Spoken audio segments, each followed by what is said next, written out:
જય શ્રી કૃષ્ણ. આરતીના કિચનમાં તમારા બધાનું સ્વાગત છે. તો આજે બનાવવાના છે ગાર્લિક બ્રેડ. ચાલો બનાવીએ. તો ગાર્લિક બ્રેડ બનાવવા માટે જરૂરી વસ્તુ આપણે લીધી છે, જે છે બટર, અને આ છે લસણ, જેને ગાર્લિક કહેવાય છે. આ રીતે ફોલીને લઈ લીધું છે. આ ઓરેગાનો છે, લીલા ધાણા છે, ચીલી ફ્લેક્સ છે, અને મોઝરેલા ચીઝ લઈ લીધું છે. તમે આની જગ્યાએ કોઈ પણ ચીઝ લઈ શકો છો. તો ગાર્લિક બ્રેડ બનાવવા માટે લસણનો સ્વાદ કાચો ન રહે તે માટે તેલ ગરમ કરવા મૂકી દીધું છે. અને આ જે લસણ છે એને આપણે થોડું ફ્રાય કરી લેવાનું છે. ત્યાં ગોલ્ડન એવું થાય એવું ફ્રાય કરી લેવાનું છે. તો લસણ ને ફ્રાય કરવાથી લસણનો સ્વાદ કાચો નથી રહેતો અને બ્રેડ પણ ખાવામાં સરસ લાગે છે. એટલે થોડા ઘણા તેલમાં સાતળીને જ લેવાનું. તો લસણ ફ્રાય થઈને આવો ગોલ્ડન એવો કલર આવી ગયો છે. હવે આને કાઢી લેશું. તો આ રીતે કાઢી લીધું છે આપણે. થોડું ઘણું ફ્રાય થઈ ગયું છે. હવે આ લસણને આપણે સારી રીતે મેશ કરી દેવાનું છે. તમે ખાંડણીમાં ખાંડી પણ શકો છો આવી રીતે. તો એને ખાંડી લેવાનું છે.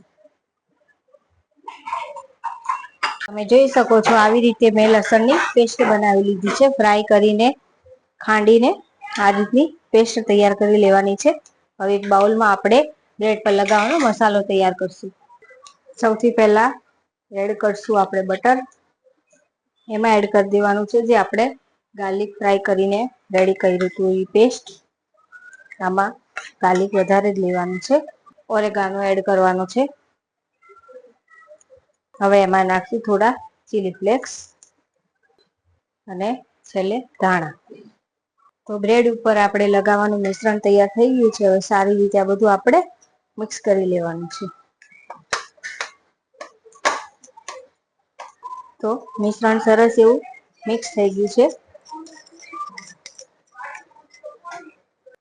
રેડી થઈ ગયું છે. હવે આને આપણે બ્રેડ ઉપર લગાવી દેવાનું છે. હવે આ મિશ્રણને આપણે સારી રીતે લગાવી દેવાનું છે.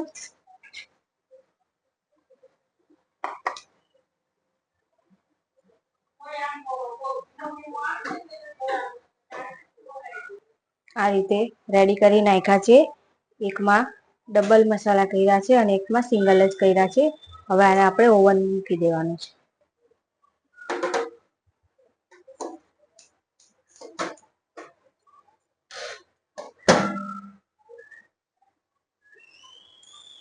તો બધું ચીઝ સરસ એવું મેલ્ટ થઈ રહ્યું છે અંદર. આપણે 110 નું તાપમાન રાખવાનું છે અને 10 મિનિટ માટે કૂક કરી લેવાનું છે. તમે જોઈ શકો છો હવે આપણા બ્રેડ બનીને તૈયાર થઈ ગયા છે. હવે આને આપણે બહાર કાઢી લઈશું. હવે આને કટ લગાવી લેશું. તમે જોઈ શકો છો કેટલા સરસ આપણા ગાર્લિક બ્રેડ બનીને તૈયાર થઈ ગયા છે. મારા ગાર્લિક બ્રેડ બનીને તૈયાર થઈ ગયા છે. તમે ક્યારે બનાવો છો મારી રેસીપી? તમે ક્યારે બનાવો છો આવા ગાર્લિક બ્રેડ? મને કમેન્ટ જરૂર કરજો.